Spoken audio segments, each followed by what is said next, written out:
Hello, this is Wendy from Cloverdale Glass Studio. You can't see me at the moment because I'm an absolute riot. Hopefully when I do my live event on Sunday evening at 7 p.m, I'll be a little bit more presentable. So today you're just going to see my hands, which are also an absolute riot, and me working. What I thought I would show you is the process of making a piece of glass, and I'm going to take you through it step by step.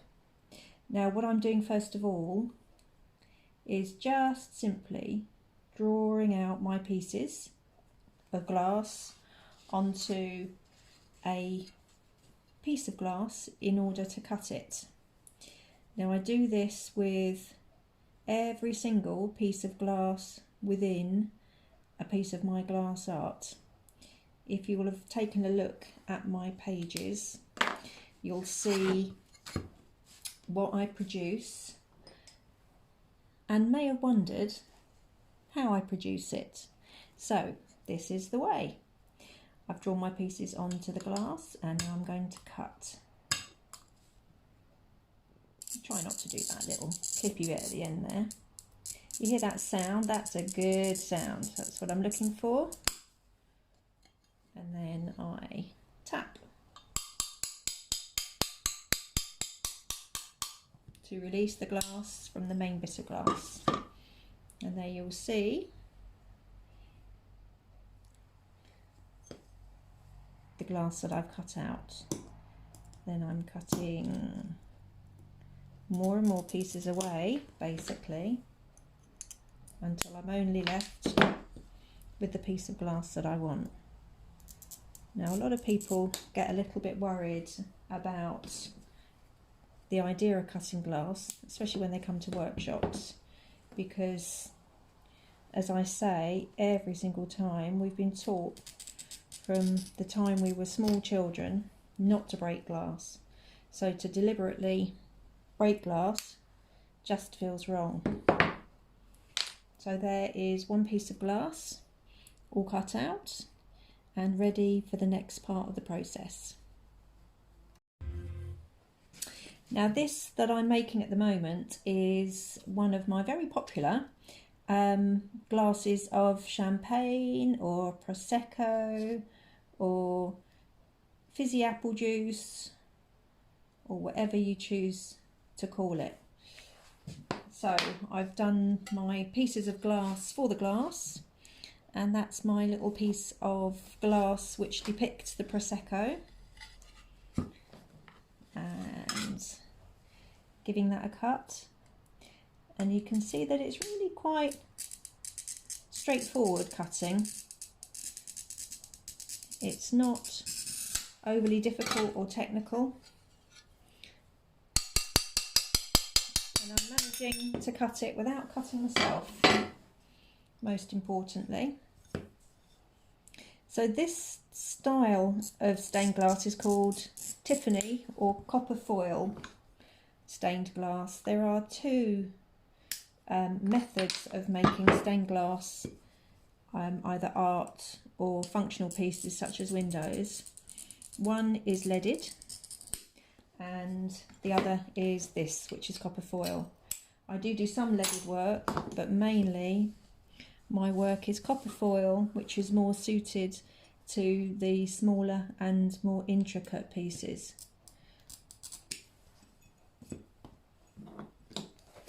So I'm just taking little bits of glass off there around the edges so I get close to the shape that I'm actually after, hoping desperately that I don't break a piece in front of the camera, because then, being the type of person I am, I would just have to show you that I've broken it and not refilm it and get away with it.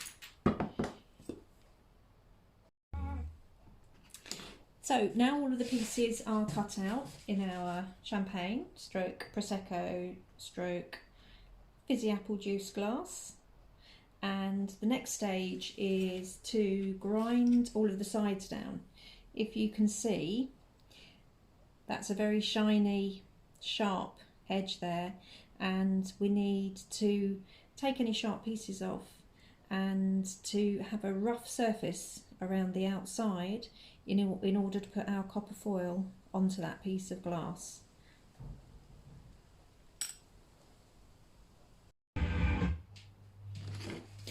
So all of the pieces of glass are cut now and they're ground. If you take a little look now, that is perfectly to the shape that we want, and you can just about see there that the edges are roughed and now ready to take the copper foil. And when I come to choose the colour of the copper foil, I need to think about the colour that the solder of the whole piece will take afterwards. So let me just show you a couple of options.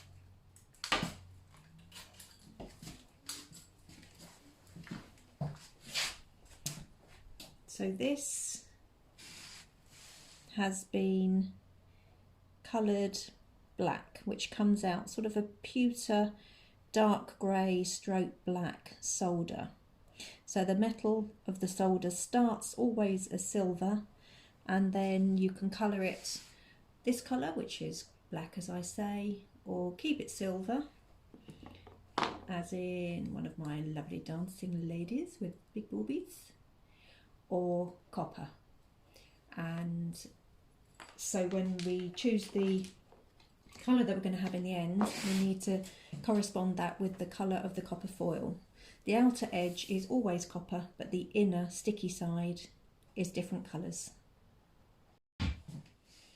And this is a beautiful sunflower with copper patina there. This has gone a little bit dull in the centre, but that can be polished back up again to that bright coppery colour. Now come to the copper foil stage of the process, which is quite a nice part of it. It's nice and soothing and calming, and there's no hot burny bits or scratchy, cutty, glassy bits. Everything's nice and smooth now, so it should all be nice and safe. What I need to do first of all, as I said previously, is to choose the colour of the copper foil. And as I also said, the copper foil is always copper on one side, although actually you can buy a silver, but I don't really understand the point of that, which you'll see later on why. It's the inner side which varies. If you can see, that is copper coloured, and the silver and copper on the back, and the black, copper on the back. So today I am choosing copper for this. I think it's going to be a really nice combination with the clear glass and the champagne coloured glass. You can also buy different sizes of copper foil. This is a fairly thin one. Because it's a really delicate glass, I want to make sure that we see as little solder as we possibly can. Now, this is quite fiddly. Some people like this part of the process, some people don't. So basically I am lining up my glass and I'm sticking the copper foil on one side, gradually peeling off the copper foil and sticking it to the glass as I go. When you start your copper foil, you always want to start on an inner edge. That's an edge which abuts another piece of glass, so that you don't have any joins on the outside, because those joins are vulnerable spots where the foil could come off. Because remember, it is just sticky back, so the strength of the piece doesn't come from the foil sticking to the glass alone. The strength comes from the solder which is placed around the outside, which you'll see shortly. So I've gone right the way around and make sure that there is a little overlap and cut it off and smooth it down. Then I pinch down the edges like so, all the way around. Nice and gently on those curves, because the copper foil, it is metal after all, can split when it goes around a curve. Then I use a burnishing tool to flatten it right down, make sure it's really well stuck on all the way around. I quite like this bit. So a lot of people ask me when they first come into contact with my work how it all came about, because I'm not a trained artist or anything like that. I still giggle if the word artist is used, in all honesty, but it's difficult to define what you do without giving it a name. When we moved into our house, coming up for 9 years ago, we have a window above our bathroom door which had clear glass in it, and I thought that we should have stained glass in there because glass is just so beautiful. Colour glass is stunning when the light passes through it, and we're great DIYers. We do most of the stuff ourselves. We only get in other people to help when we really can't do something or where a professional is needed. So I started learning at adult education classes in Deal with a lovely lady called Maggie Meadows, and it just grew. I loved it so much, got so much out of it, and found an outlet for an artistic side which I'd had since being a teenager. And then that grew and grew and grew, and now, coming up for 9 years later, I have my own studio, which people will have seen if they visited, and which you can see in the background, and I love it. So I'm just going to carry on with this now.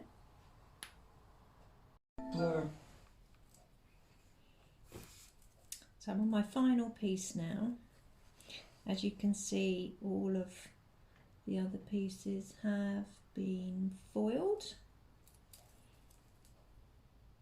I've enjoyed doing this actually. It's all gone really nicely today, and it's beautiful outside. Last night was horrendous, the weather here, and even this morning it's not been good at all. But now the sun is shining, the birds are singing, and there's warmth in the air, which is lovely because we know that autumn is here, winter's on the way. So I'm just smoothing all of this down, as I did with that first piece, gently round the curve. And as I said, this copper foil that I've selected is quite a thin one because I don't want too much solder to show on the end piece. Thicker copper foil means more solder on show. It does mean that the piece itself is stronger at the end of the day, but it's a balancing act really, getting the right finish in terms of colour of glass, design, selection of copper foil, and selection of finish at the end. So the next stage will be soldering, and we're very near the end. That's it, it's the final piece, and that slots into place.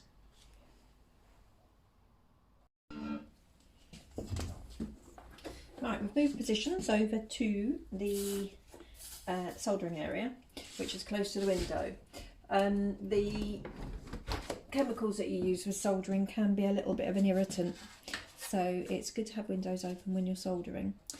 This is the solder, and with stained glass you get the choice of solder which is made purely of tin, which is lead free, which you would use for items in children's rooms and jewellery, etc. and then there is a mixture of tin and lead, and then you choose depending on what type of work you're doing. So the first stage is to put flux on your piece of work, which is a chemical which is quite corrosive, hence the gloves, sexy gloves, and it helps to clean any impurities from the copper and aid the soldering. So this is quite a satisfying part of the process. It all is really, there's no part that I don't like. But first of all, you tack the pieces together, which is basically just connecting them all so nothing moves, and then you don't have to kind of take it apart again. So that's all tacked. And then you're connecting the pieces of your jigsaw puzzle with the solder. It's a nice little sizzle, and you can probably see the fumes rising up, and that's what can be a bit irritating. So I've got the window open. Some people wear masks or use extractors, but I keep the window open. So I'm joining all the pieces up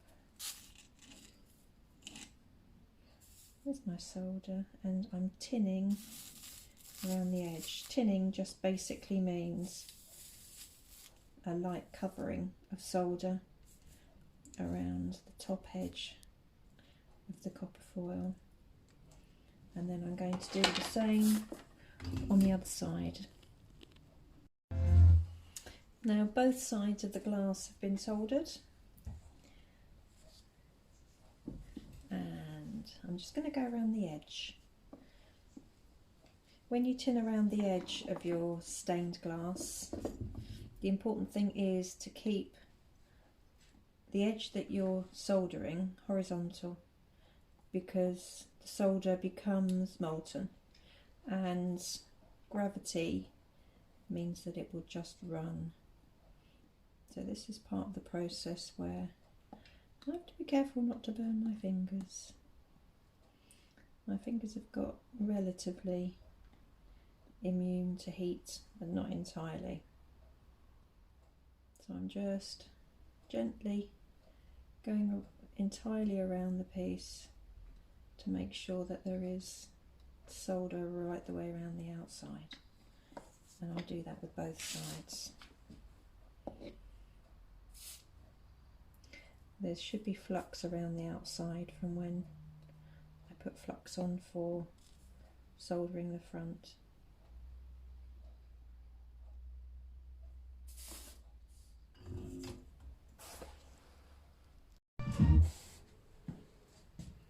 So here is the glass completed.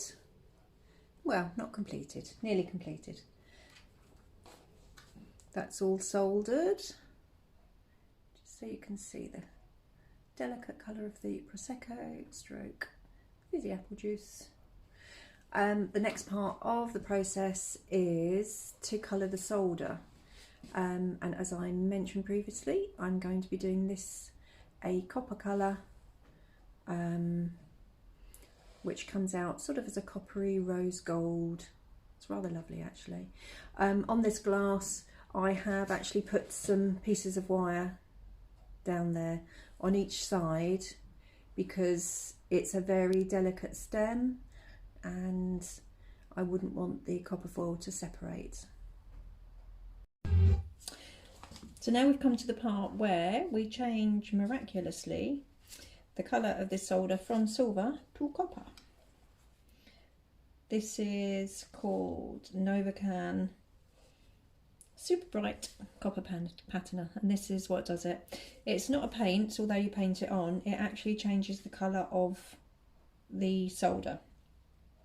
So I'm holding it up for you so you can see the changing of the colour. It's rather nice. It's a very satisfying part of the process actually, because it's immediate. And part of the art of actually getting a nice bright colour is the preparation of the solder beforehand, and then it's almost the agitation of the brass, the copper patina onto the solder. The more you sort of move it around and brush it in to the metal, the brighter it becomes. Hopefully that's showing up pretty well. But it's going to be beautiful.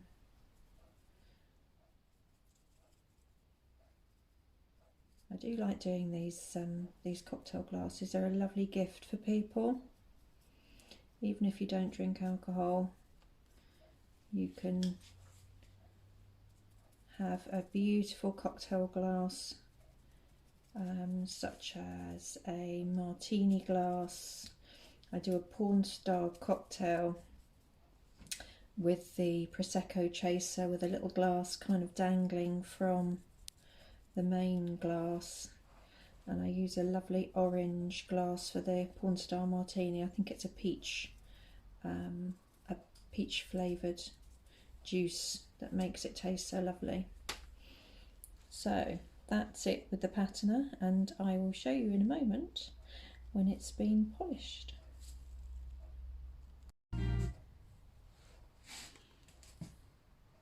So I've polished the surface of the now patinaed solder.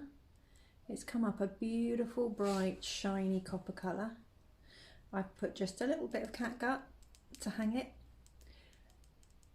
so there it will dangle. I've added my little bee, which is the logo for my workshop, and a nice little label, and the glass is ready to go to her new owner.